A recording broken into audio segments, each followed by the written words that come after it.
What's up everybody, my name is Martin and welcome to my new video. Next to me is my friend Quintijn. Hello. What's up? And we got of course you can tell already by the title from the video what it's gonna be, but I texted him yesterday to ask if he wanted to do an unboxing video, and of course he couldn't resist. No. So here we are. Here is the package. I got a text today that the package was delivered, and I let him know, of course, hey, it's there, man. But we both had to work, and after that we had dinner together. So yeah, we were waiting a little bit longer. But yeah, it's finally time to unbox this one. So without further ado, I got my pocket knife here. And trying to find the bottom. I think it's this side. So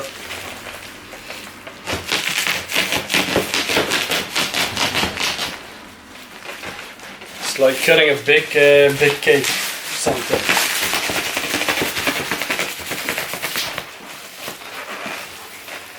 You do that side? Yes, sir. Come on. Let's get the dog out of the way. Come, Mom.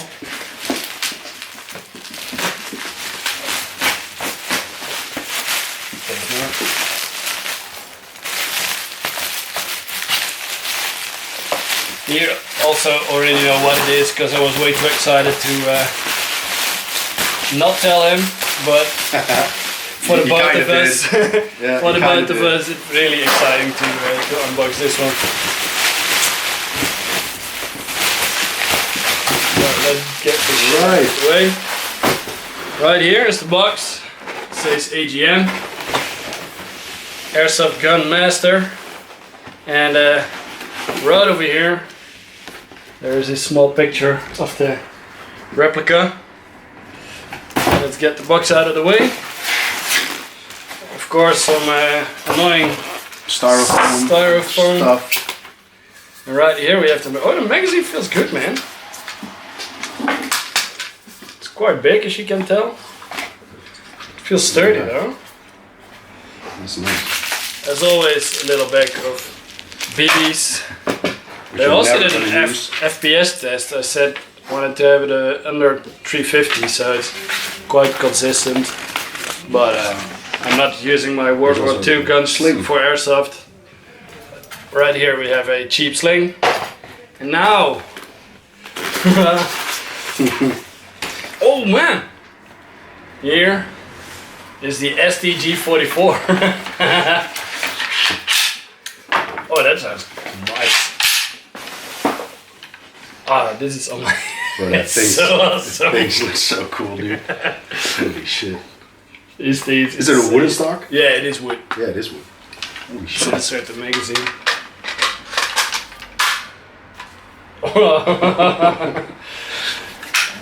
Yeah. This is really, really amazing. You check it out. Bro, this thing looks absolutely sick. So the STG-44 feels nice. Like the weight is super nice. It has some weight on it, exactly. And there it has some styrofoam on it as well. Also on the front side. Yeah. You can pop it out right here. But yeah, it feels good. It's awesome. It's the STG-44, so it was made in 1944. It was produced by the Germans. I will look up the specs in just a little bit. But for now, I just wanted to check out this really amazing piece together with my friend here. Yes, sir. And it was worth the wait. It was delivered really fast though, because I ordered it on Thursday, and today is Tuesday, so it came very quickly in the mail. Pretty quick. Oh wait. There's some more, yeah. Yeah. You really have to put this thing in there, because you have to see it click. But it was delivered quite quick, so good job from the shop. But man, the weight. Let's see how this. It's heavy, but it's heavy in a good way. Like yeah, exactly. It feels firm, like, you know. Exactly, and especially because it's not the most expensive airsoft replica. It was only 250 euros. It's not what you expect from such a cheap gun, you know. Oh, this is funny. Yeah, every time you Shell ejector pops open as soon as you use the... Also, if you insert the mag, charging it also pops open. So does it? yeah, it does. So as soon as you slam it in, then it opens. So excellent. Well, it has the hop up here, of course. I think the battery should be inserted right over here.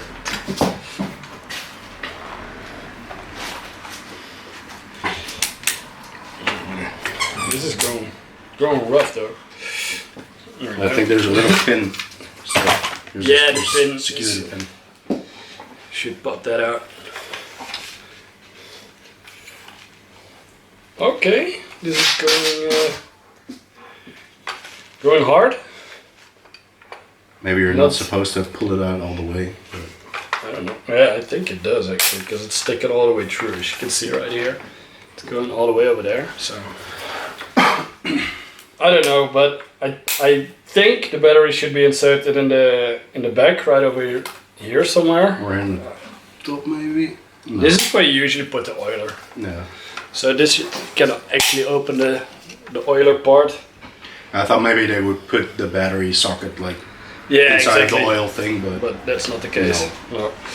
All right. Yeah. All in all, this is awesome, man. Oh, it's a little bit off though. it's crooked. You can check out. Oh yeah, it's so like maybe, bended to the left. Yeah, it actually is. I don't know if you can tell. Yeah, you can see it. It's not that I keep the gun to one side, the sight is just to one side. But still, I'm gonna fix that. That's not too difficult, so it was worth the wait.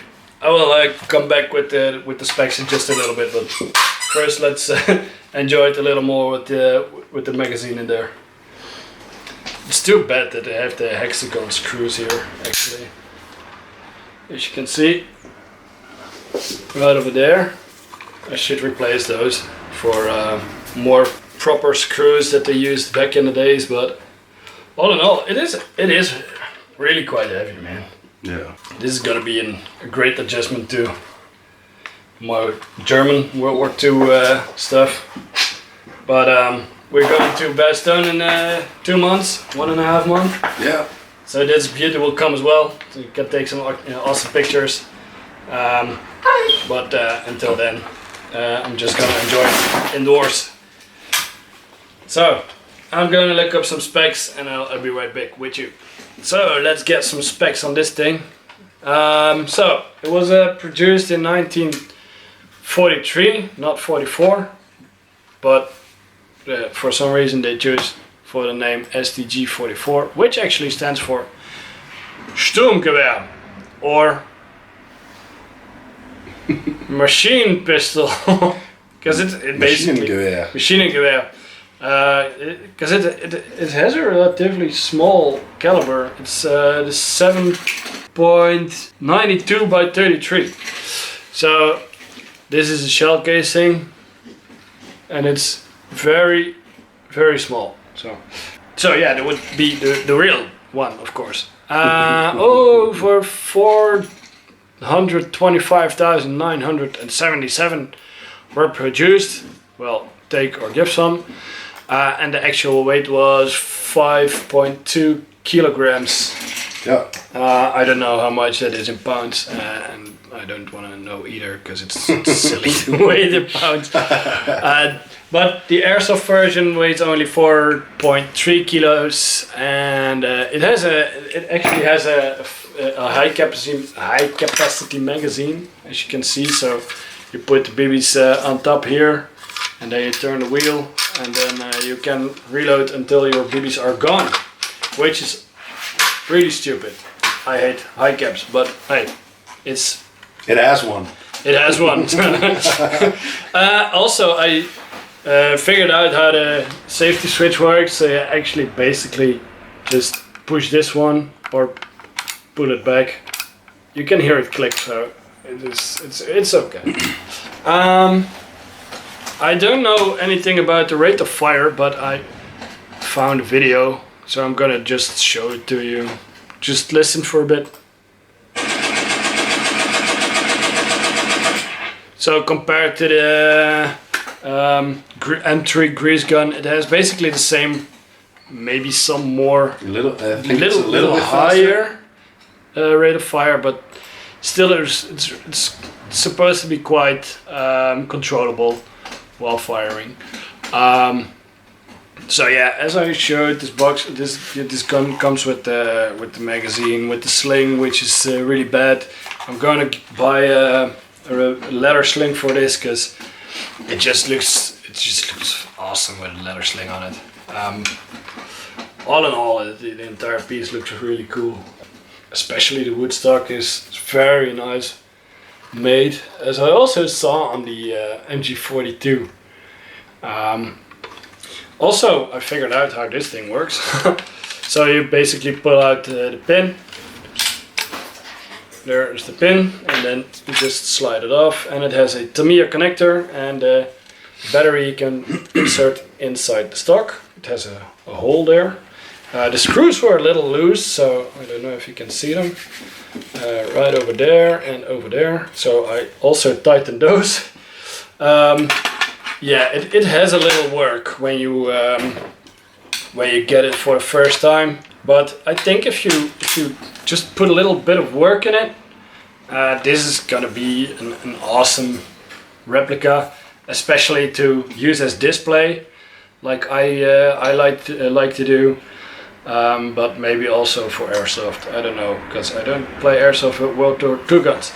I also figured out that this is a heat shield, so you can actually take this one off, which is maybe useful, I don't know, but you can see the little holes in there, and the barrel would be really close to the heat shield. So I think your hands will get warm quite fast when firing this thing, but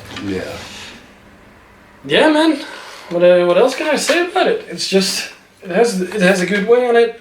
It's a Sturmgewehr. That's what it is. Yeah.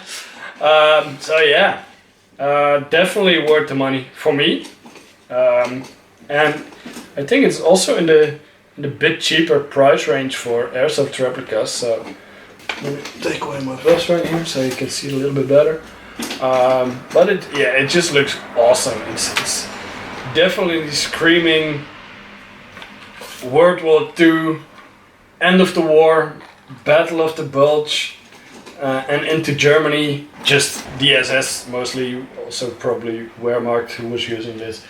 Yeah, it's just a big brother of the MP40, which is really cool. So that's it. Yeah, like I said, I don't use it for airsoft, so I'm not gonna fire the thing. One thing I want to point out here as well is that you can maybe or maybe not see if it wants to focus, probably not.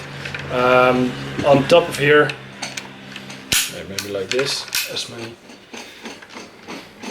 Oh yeah, there you can see the numbers, so once you are adjusting your sight, you can actually shoot with the real one up to, what would it be? Let me check it out. I don't know the range. Doesn't really say so. On Wikipedia. Yeah, but well. Also, one thing I wanted to point out is that it really looks like the AK-47, but the Russians most likely stole it, because that's what Russians do. But it's supposed to have the inside that will be more similar to the Armalite 15 or the AR-15, which was developed by Eugene Stoner back in the 60s, I think. And I wouldn't be surprised if some high-ranking German officer would be shipped to the United States, like they more often do. Yeah, that happens quite often. To help develop at least to give the techniques of how this thing would work, and help to develop more modern rifles with the basics of what they had back in the Second World War. So yeah, I think that's mostly about it. What I can tell about this thing. Yeah. Once again, it really has a nice feel on it. It feels quite sturdy, and you only have to replace just some small parts, in my opinion, to make it look a bit more accurate. Yeah. Also, of course, it comes straight out of the box, so it sure has the new look on it. But I think if you just use a sponge and some metal spray paint, you can get quite a lot done already. You can make this look real good. Yeah. Let me get my MP40 actually, then I can show you what it can look like. Yeah, this is not an MP40. This is actually my M3 grease gun with BBs in there. I mentioned that I don't airsoft with my guns. That doesn't say I won't shoot with my guns. So,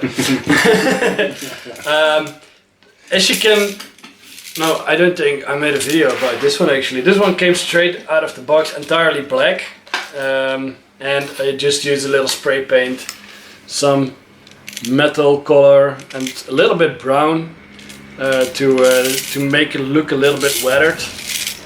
And I think if you use it a little bit on the MP40, it can look quite awesome as well, because yeah, straight out of the box, entirely black. If you would hold them side by side, yeah, you can definitely tell the difference. And the grease gun was basically the same as that one when I received it. So yeah, just if you decide to buy the STG-44 by AGM after this video, I hope we were able to inspire you a little bit. But do yourself a favor, just get yourself a pretty decent spray paint and just play a little with it to make it look a little bit more used, because how it is like that, it's the same with gear, you know. You should make it look worn, not old, because back in the day it was also not old, it was used. So it had scratches. So it had scratches marks, indeed, yeah. And maybe just a little bit of a rust on some places, because that will happen to real guns as well. Yeah. Speaking out of experience, when you use them for quite some time outside when it's rainy, and especially during the Battle of the Bulge, it was quite wet. So yeah, there will definitely be some rust on some places. If you put it in the right spots and apply the metal paint in a correct way, it can definitely give it a better touch, you know. So yeah, that's basically it. That's all I have to tell about this. You can have the grease gun now. Oh, nice! A new toy. That's it. Thank you for watching. I hope you enjoyed this video. If you did, please leave a thumbs up. Subscribe to my channel if you haven't already. If you have any questions, feel free to ask down below in the comments. And we both thank you so much for watching. See you around. See you around. Bye bye.